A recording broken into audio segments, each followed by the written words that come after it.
구약에서 이스라엘의 위기는, 여호와의 종교의 위기는 네 번의 위기가 있었고, 이 네 번의 위기는 공통점이 위기 때마다 위기를 구할 인물을 하나님께서 준비시키셨다는 것입니다.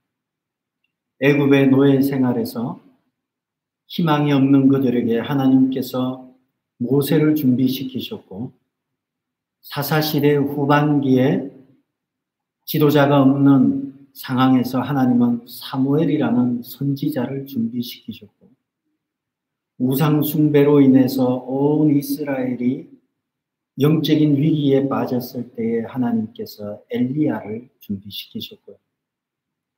암흑시대가 지나고 나서 우리 주님이 몸소 이 땅에 어린아이의 몸을 입고 이 땅에 오셨습니다.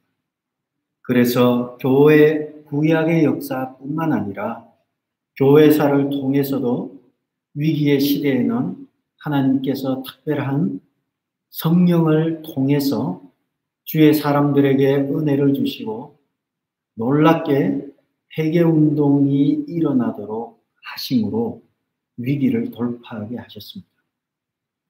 신구약 성경은 그런 면에서 위태한 길을 가는 그의 백성들에게, 위태한 길을 떠나서 위기와 사망의 길을 가는 그의 백성들에게 우리 주님이 찾아오신 이야기이고, 그 주님이 이 땅에 육신을 입고 찾아오신 그 이야기가 바로 신구약 성경 이야기의 내용이 되는 것입니다.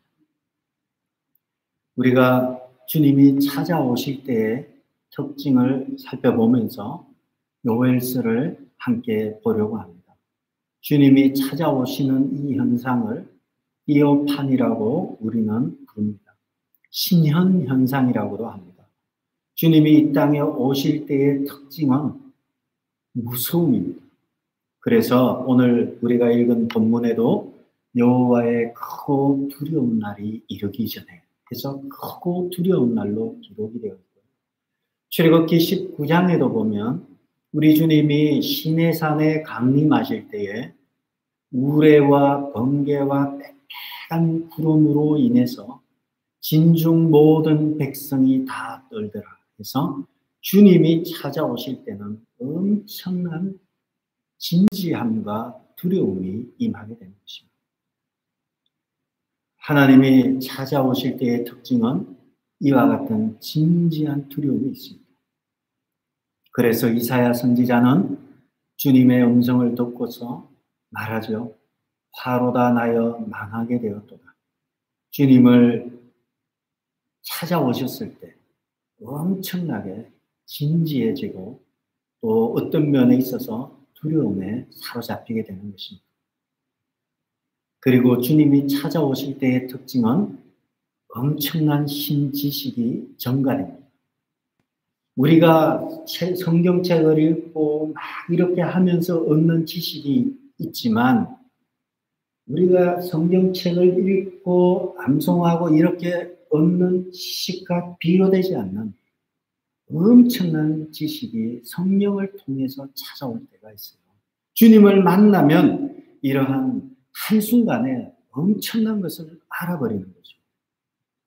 그래서 신앙은 따지듯이 믿는 것보다는 간절하게 은혜를 사모하고 주님의 임재를 경험하면서, 그리고 성령이 오시면 영안이 열리게 되고, 영안이 열리게 되면 영적인 시야가 넓어져 버리는 거죠. 또 주님이 오시게 되면 특징이 조건이 없이 기쁨과 감당할 수 없는 기쁨이, 또 평강이 임하게 됩니다. 주님의 특징은 평강의 왕이시오, 평강의 왕이시기 때문에 주님은 자체가 평강이에요. 주님이 내게 오셨다고 하는데 공포에 사로잡혀서 벌벌 떨고 이러면 마귀가 오신 거예요. 주님이 오실 때 특징은 샬롬이에요. 엄청난 평강이, 거기에 기쁨이 임하는 것입니다. 주님 만나가지고 마귀 됐다는 사람 없어요. 주님 만나고 나면 천사와 같은 얼굴로 바뀌어요. 주님의 모습으로 바뀌어요. 그리고 주님을 만나게 되면 끊임없이 흐르는 감격과 눈물이 사람을 마음을 움직이게 됩니다. 우리는 이러한 복된 시대에 살아가고 있습니다. 그리고 주님이 오시면 또 하나의 특징은 특징이 어떻게 딱 정해져 있겠어요. 일반적으로 또 하나의 특징은 주님이 오시고 나면 현실을 돌파할 수 있는 엄청난 힘을 얻게 됩니다. 저 사람은 죽었다고 봤어요. 저 인간은 다 끝났다고 봤어요. 이제는 희망이 없다고 봤어요. 그러나 주님을 만난 사람은 무섭게 일어납니다. 절대 밟힌다고 밟히지도 않아요. 하나님이 살리는 사람을 누가 감히 밟을 수 있겠어요? 그런 판단을 잘 하셔야 돼요. 줄을 잘 서야 돼요. 여러분, 줄 잘 서는 거 지혜예요. 하나님의 편에 서서 줄을 잘 서야 돼요. 주님이 함께 하시는 사람, 그 줄을 잡아야 돼요. 저는 우리 교회가 그 줄이 되기 위해서 성경 암송하고 성경 읽기하고 또 우리 목사님들 얼마나 귀해요. 우리 교회 이렇게 우리가 붙잡는 거예요. 우리가 붙잡고 함께 하는 것은 이 교회가 축복의 통로가 되고 복의 줄이 되게 하기 위해서 그 줄을 계속 강화하기 위해서 성경 읽는 것 강조하는 거예요. 왜냐하면 성경 읽는 사람들이 많은 교회, 성경을 암송하는 사람들이 많은 교회, 하나님을 두려워하는 사람들이 많은 교회는 망할 수가 없어요. 그래서 우리는 그렇게 하고요. 또 선교사들도 돕는 이유가 물론 선교해야 돼서 돕는 거 있어요. 그러나 딱 여러분 다 아시지만 현실적인 것도 있어요. 그것이 무엇입니까? 주님의 일을 하는 교회인데 어떻게 어려운 일을 겪겠어요. 그래서 하는 거예요. 주님이 기뻐하시니까. 이 길을 가면 주님이 우리 교회를 통로로 쓰시고 이 줄을 주시겠다 하니까 가는 거예요. 하나님을 성령이 임하고 하나님이 함께 하시는 사람은 현실을 돌파할 수 있는 힘이 있고요. 다 죽었다고 하지만 살아납니다. 그런데 이것이 어떻게 일어납니까?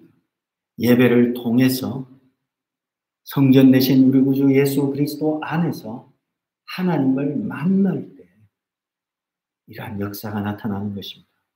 하나님을 만나기만 하면 우리의 모든 현실적인 문제, 어려운 문제, 이것을 우리는 가지가지라고 해요. 가지가지 많은 문제들, 이거 다 주님이 도와주시는 거예요. 그래서 성령의 충만한 역사, 하나님이 함께 하는 것은 우리에게는 우리의 희망이어야 되고 우리의 기도 제목이에요. 우리가 배가 고파서 돈이 얼마 필요하다는 것 중요해요. 하지만 그 돈이라는 건 그래요. 그 현실적인 것은 그래요. 그거 받고 나면 또 배고파요. 또 배고프고 이 굶주리면 끝이 없어. 허기가 끝이 없어요. 먹어도 배부르지 못한 상황에 빠지는 거죠. 그러나 주님을 만나고 나면 그 막혀있던 모든 허기가 다 사라져버려요. 모든 굶주림이 다 사라져버려요. 그래서 오늘 성령의 부어주심에 대해서 요엘서의 본문을 통해서 함께 은혜를 받으려고 하는 것입니다. 요엘서 2장 28절과 사도행전 2장 17절은 같은 말씀이에요. 요엘서는 BC 800년경에 쓰여진 책으로 일반적으로 보고 있어요. 물론 포로기 때 쓰여졌다는 견해도 있어요. 두 설이 있지만 우리는 BC 800년경으로 추정하고 봅니다. 베드로가 성경을 쓰기 800년 전에 쓰여졌던 이 요엘서에서 그 후에 내가 내 영을 만민에게 부어주리니 자녀들은 장래 일을 말하고 늙은이는 꿈을 꾸고 젊은이는 이상을 볼 것이다 하면서요. 800년 전에 베드로가 있기 800년 전에 요엘은 그 후에 그 후에 그런 일이 일어날 거랍니다. 그 후에 내가 내 영을 만민에게 부어주는 일이 일어날 것인데, 자녀들은 장래일을 말하고 늙은이는 꿈을 꾸고 젊은이는 환상을 볼 것이다. 이것을 사도행전에서 베드로는 어떻게 받는가 하면, 그 후회를 800년 전에 말한 그 후회를 베드로는 지금 받는 거예요. 지금 받으면서 하는 얘기가 말세에 내가 내 영을 만민에게 부어준다 하면서 말세로 받는 거예요. 800년 전에는 한참 뒤에 일어날 것이다 그랬고요. 베드로는 지금이다. 그 말세가 언제입니까? 예수님께서 초림하시고 이 땅에 오시고요, 다시 오실 주님 그 기간을 말세로 봐요. 초림과 재림 사이를 말세로 봐요. 따라서 예수님이 이 땅에 오시고 다시 오실 때 그 상관이 말세예요. 이 말세에는 어떤 일이 일어납니까? 내가 내 신을 만민에게 부어준다는 거예요. 성령을 물 붓듯이 부어준다는 거예요. 여기서 부어준다는 것은 그냥 물을 따르는 차원이 아니라, 그 이미지는 컵에 물을 따르는데 물이 다 붓고 차고 넘치는 이미지예요. 이것이 그러한 원어상 그런 이미지예요. 성령을 부어주시는데 찔끔찔끔 조금씩 부어주는 것이 아니라 물 붓듯이 부어주는 일을 말세에는 일으킨다. 요엘 당시에는 이런 일이, 구약에는 이런 일이 없어요. 구약의 성령은 삼중직에게만 있었습니다. 왕직과 제사장과 선지자들에게 임했지 일반 평신도들에게는 성령을 부어준다는 일은 있을 수가 없는 일이었어요. 그런데 요엘은 멀리 일어날 일을 예언하고 있어요. 그 위에 하나님이 성령을 부어주실 것인데 물 붓듯이 부어주시는 것을 요엘은 지금 얘기하고 있는 것입니다. 그 말세에는 그러면 어떤 특징이 있습니까? 그 특징을 잠시 살펴보는데요. 첫 번째는, 말세의 특징은 성령을 부어주시는데 누구에게 부어주는가 하면 28절에, 요엘서 28절에 자녀들과 늙은이와 젊은이들에게 부어준다. 성령을 남녀노소와 자녀들과 젊은이와 늙은이들에게 부어주는데, 왜 여기서 또 29절에 보시면, 요엘서 2장 29절에 보시면, 그때에는 내가 내 영을 남종과 여종에게 부어줄 것이며, 이렇게 되어 있지만 더 정확하게는 그때에는 내가 남종과 여종에게까지 부어줄 것이다. 젊은이들과 노인들과 그리고 자녀들에게 부어줄 뿐만 아니라 집에서 함께 하는 남종과, 특별히 남자와 여자 차별이 엄연한 시대에 여자 종들에게까지도 성령을 부어주시겠다. 비천한 구분 없이, 차별 없이 주의 영을 모든 사람에게 부어주겠다는 거예요. 그때에, 말세에, 지금이 그 시기라는 거예요. 그런데 영이 무엇입니까? 그 영은 내 영에서, 영은 생명력이며 활동하는 존재로서 이 영은 새롭게 하고 회복시키며 관계를 맺게 하는 영으로서 이 영은 예언을 하고 꿈을 꾸고 환상을 보게 하는 영이라는 것입니다.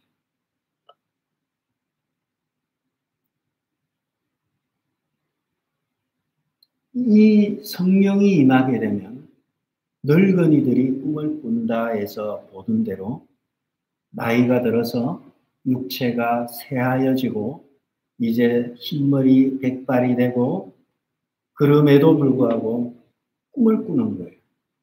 그래서 나이가 들어도 늙지 않아요. 나이가 들어서 건강해요. 정신이 건강하고 육체가 건강해요. 눈이 흐려지지 않아요. 꿈을 주시는 거예요. 말세에 이러한 은혜가 부어질 것을 말씀하고 있습니다. 그리고 말세에는 또한 어떤 일이 일어나는가 하면 30절과 31절에 보면 다 같이 읽겠습니다. 내가 이적을 하늘과 땅에 베풀리니 곧 피와 불과 연기의 기름이라.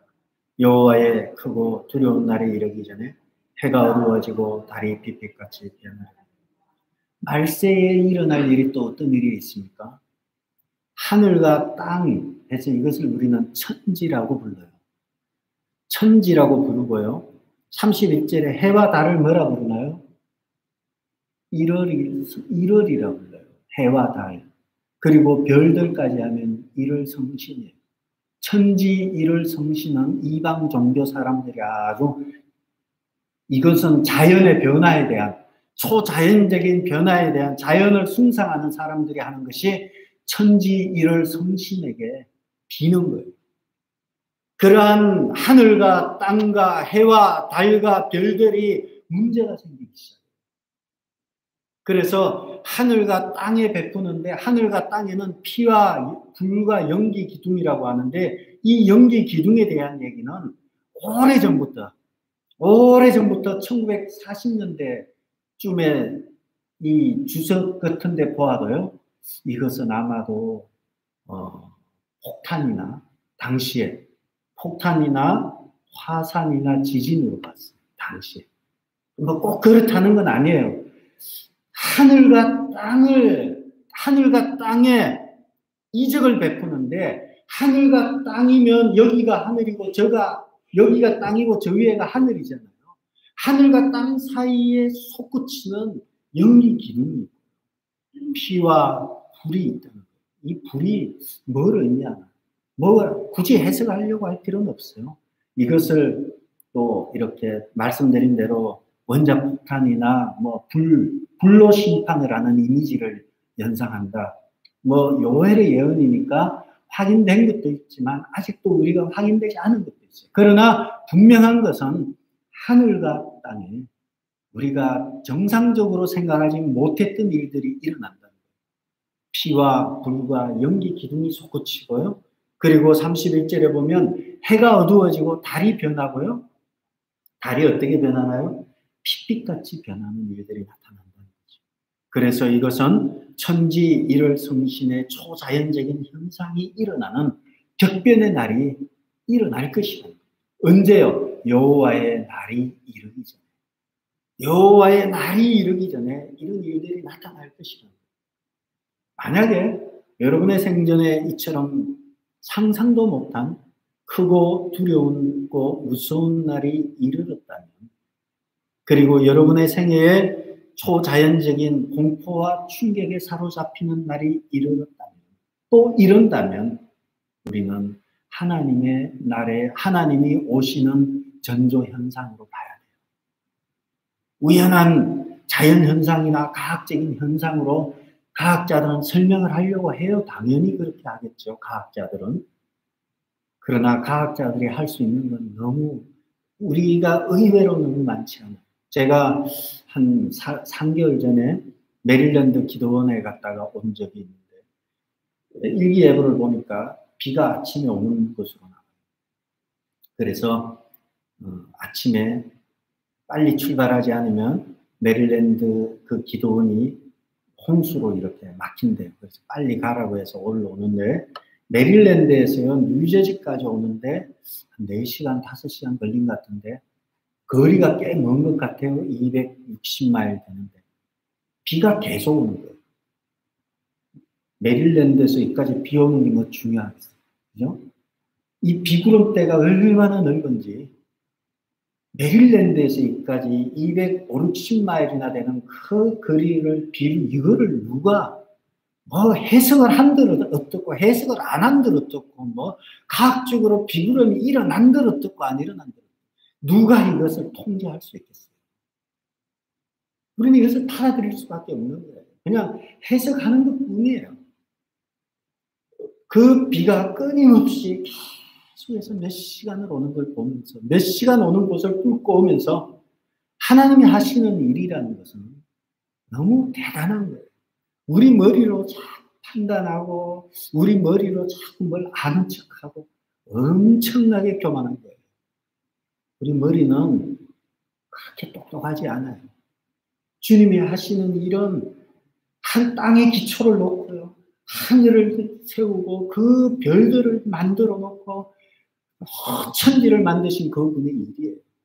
그분의 일에 대해서 해석을 하려고 하는 거, 과학적인 도움을 우리는 받아야 되지만, 우리가 이럴 초자연적인 이러한 일들이 나타나면 하나님의 때가 임박해 있구나 알아야 돼요. 그래서 요엘은 말합니다. 32절 같이 읽겠습니다. 누구든지 여호와의 이름을 부르는 자는 구원을 얻으리니 이는 나 여호와의 말대로 시온산과 예루살렘에서 피할 자가 있을 것입니다. 남은 자 중에 나 여호와가 부름을 받을 자가 있을 것입니다. 누구든지 여호와의 이름을 부르는 자, 누구든지 여호와의 이름을 부르는 자는 살아난다는 거예요. 누구든지 여호와의 이름을 부르는 자는 어떻게 살아나는가 하면 나 여호와의 부름을 받을 자가 있을 것이다. 앞에서는 누구든지 여호와의 이름을 부르는 사람이 나오고요. 뒤에 가면 여호와의 이름을 부르는 사람을 여호와께서 구원한다는 얘기가 나와요. 누구든지 여호와의 이름을 부르는 자. 요한복음 7장 37절에 나와 있죠. 명절 끝날 큰 날에 예수께서 서서 외쳐 이르시되 누구든지 목마르거든 내게로 와서 마시라. 나를 믿는 자는 그 배에서 성경의 이름과 같이 생수의 강이 흘러나리라.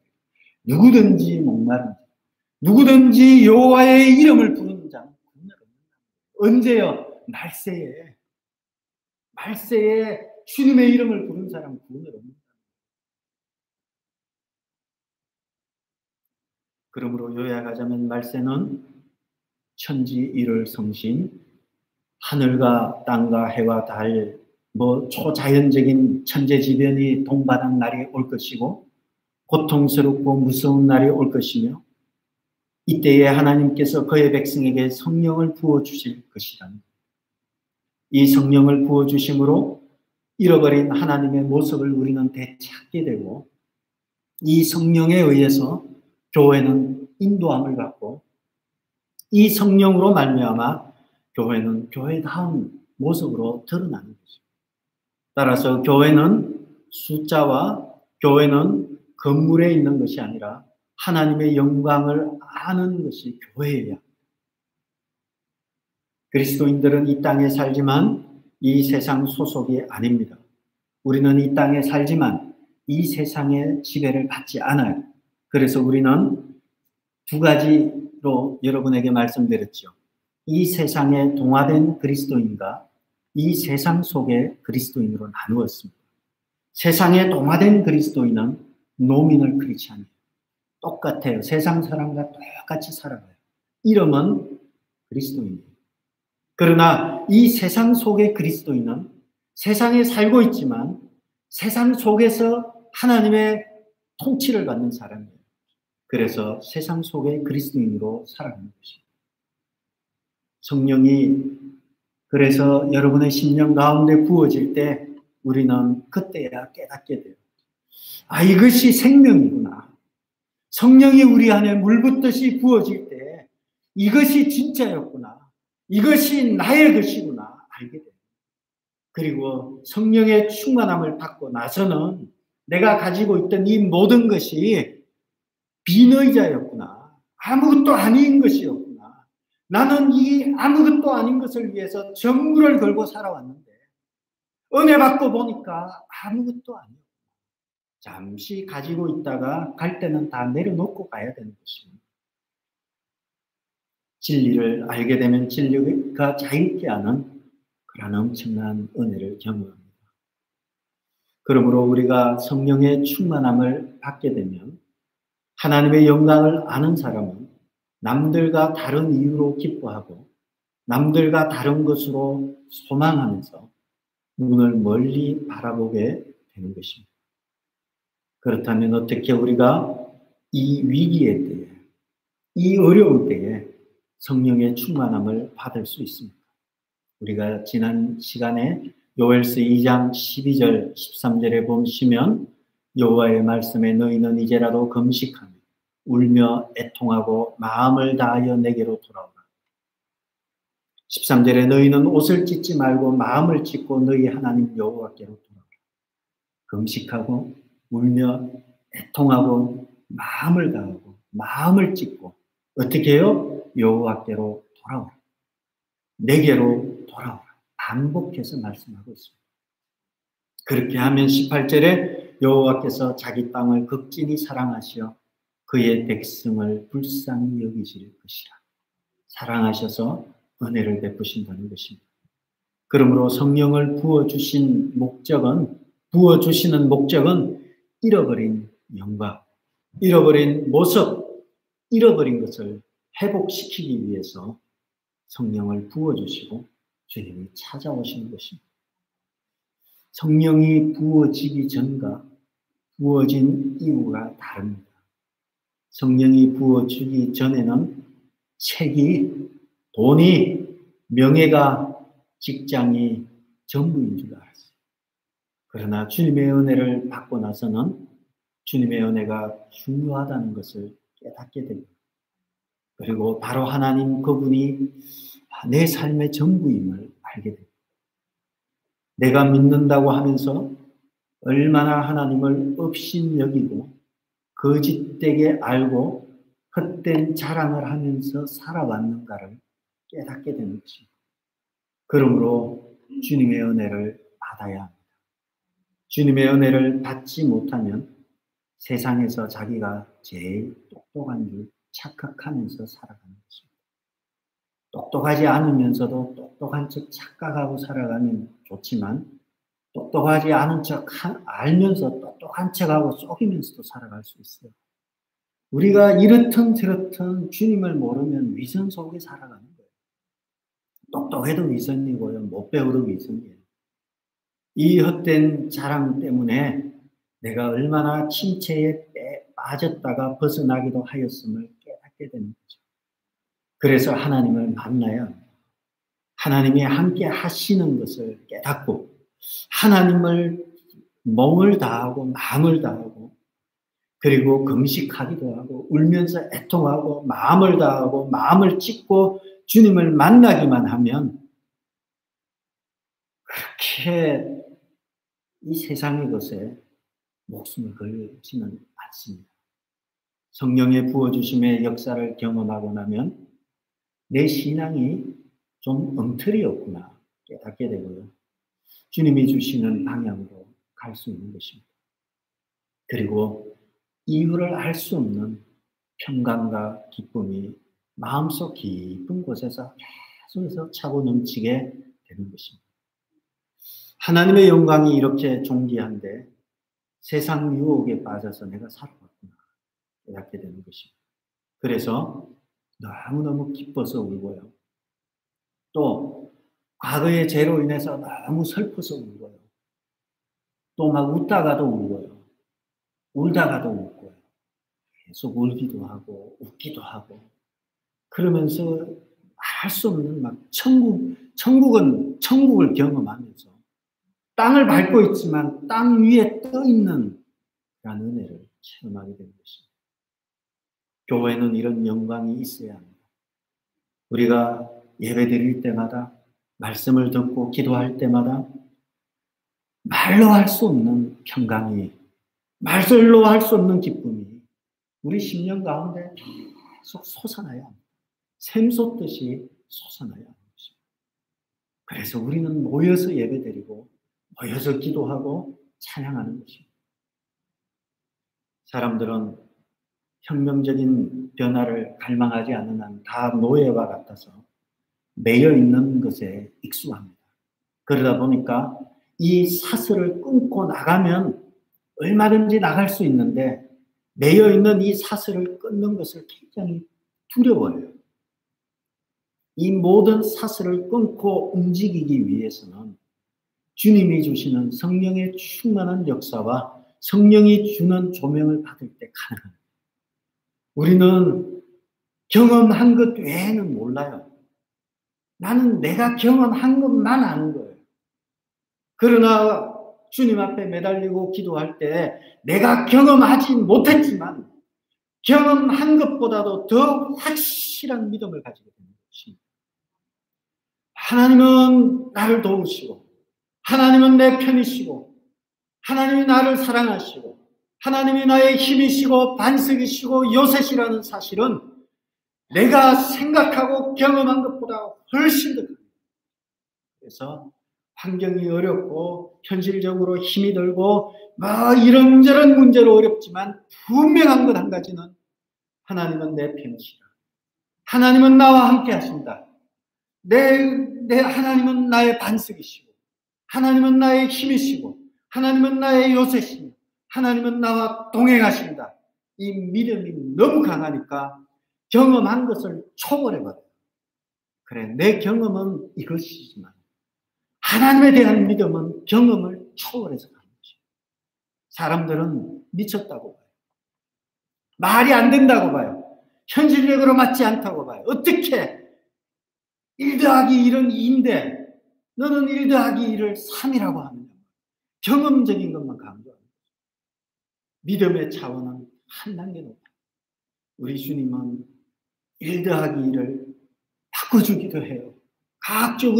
과학적으로는 이해지만 하나님은 우리의 생각 밖의 일을 막 행하시는 거예요.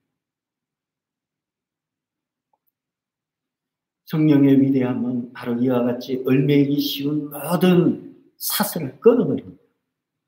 돈의 사슬과 명예와 학벌과 직장의 사슬을 끊어버리고 우리의 무지를 다 드러낼 뿐만 아니라 다 끊어버립니다. 그래서 무지에 매여 있는 것 다 끊어버리고 구원이 얼마나 중요하고 하나님의 영광이 얼마나 소중한지 깨닫게 해주십니다. 그래서 우리는 세상 사람과는 다르게 살아갈 수밖에 없어요. 우리가 보는 게 달라요. 우리가 생각하는 게 달라요. 그러다 보니까 의사의 말과 과학자의 말이 전부인 것처럼 변호사의 말이 전부인 것처럼 알고 갔지만 더 문제가 생겨버리는 거예요. 의사도요, 오직 많이 하고요. 과학자도요, 자기가 아는 것 한도 내에서 하는 거예요. 나보다 좀 많이 알 뿐이죠. 나보다 더 전문가일 뿐이에요. 그는 전지전능한 사람이 아니에요. 그는 한계를 가진 사람이에요. 그 의사가 죽을 때 되면 다 알아요. 죽을 때 되면 책 한 권 써요. 내 평생 이런 암이 있다 하면서 암 하나 발견해서 책 한 권 써요. 그러면 그 뒤에 가서 책 한 권 보고 그 사람이 더 나아지나요? 그 사람도 또 그 후대도 죽을 때 되면 책 한 권 쓰고 가요. 정복할 수 없어요. 계속 가기는 가는데 정리가 안 돼, 정리가. 그러나 우리 신앙의 세계는 다른 세계예요. 하나님 믿고 나아가는 확실한 길이에요. 가장 최선의 길이 우리에게 있는 것입니다. 성령이 오시면 진정한 비전이 생기고요. 성령이 오시면 희망이 없는데 꿈을 꾸기 시작하고요. 성령이 오시니까 환상을 보고요. 성령이 오시니까 막 말할 수 없는 은혜가 생기고요. 성령이 오시니까 잃어버린 모습을 찾고 그리고 진정한 비전의 회복이 성령이 임재하심으로 나타나는 것입니다. 여러분, 우리가 아무리 큰 죄를 짓고 그렇다 할지라도 성경은 우리에게 말합니다. 자비로우시고 은혜로우시고 노하기를 더디하시며 돌아오기만 하면 하나님은 그를 용서하시고 감싸 안으실 것입니다. 하나님은 탕자도 감싸 안으셨습니다. 하나님은 수가성 여인을 감싸 안으셨습니다.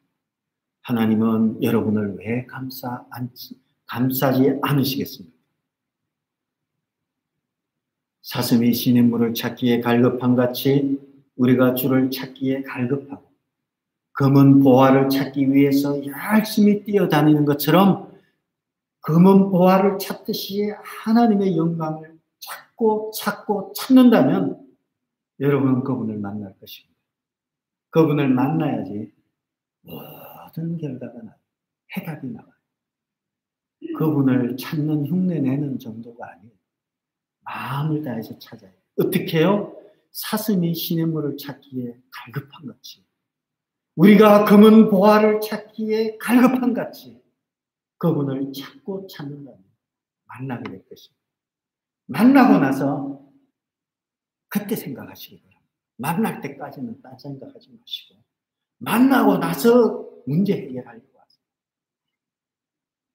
특별한 우리가 성령을 통해서 특별한 능력보다 무엇보다도 세상을 이길 힘과 은혜를 얻기를 축복합니다. 성령을 받아서 병 고치는 거 받고 막 다 좋아요. 그것도 다 좋지만 우리가 살아가고 있는 이 토양 정말 어려운 세상이고요. 어려운 시기입니다. 어쩌면 우리의 다음 세상은 말할 수 없는 정도로 영적으로 어렵습니다. 세상을 살아갈 힘이 주께로부터 오십니다. 그 성령의 충만함을 우리가 늘 사모하면서 나아가십니다. 주님이 말세에 주님께서 성령을 부어주시겠다고 약속하셨는데 이 성령의 충만한 역사를 경험하시는 여러분 되시기를 주의 이름으로 축복합니다. 기도하겠습니다. 아버지 하나님, 말세에 내가 내 영을 만민에게 부어주는데 자녀들에게 부어주며 늙은이에게 부어주며 그리고 젊은이에게 부어주며 남종과 여종에게까지도 부어줌으로 모든 사람을 남녀노소 신분을 초월해서 부어주는 것을 저희들이 봅니다. 주님이 약속하신 성령, 그 성령을 우리 모든 성도들 매일매일마다 경험하고 체험하게 도와주시옵소서. 기적을 일상화하면서 주님의 인도함을 받는 귀한 성도들 되게 도와주옵소서. 예수님의 이름으로 기도드렸습니다. 아멘. 이 시간 찬송가 249장 찬송하신 이후에 김성훈 선교사님 축도로 마치도록 하겠습니다.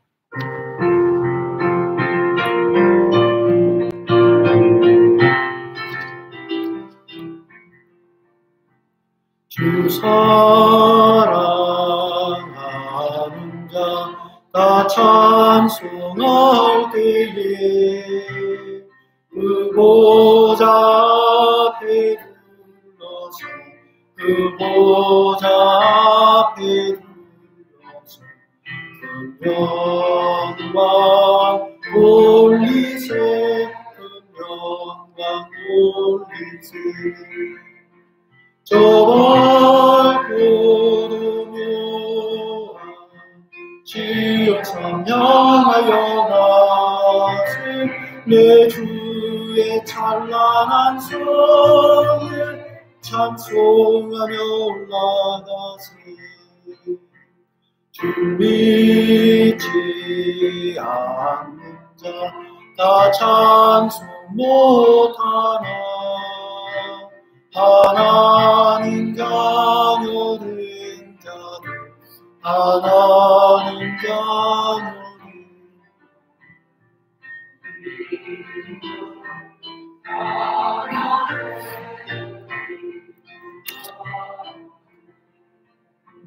저 멀고도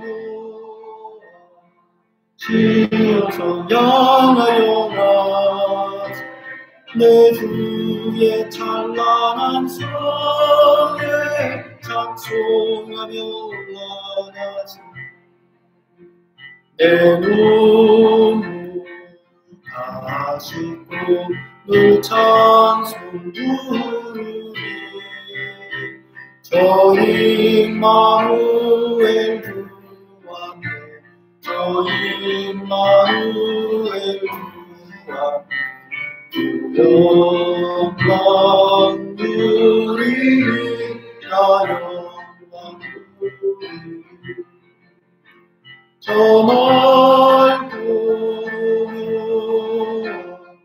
지어서 향하여 가세 내 주의 찬란한 성에 찬송하며 올라가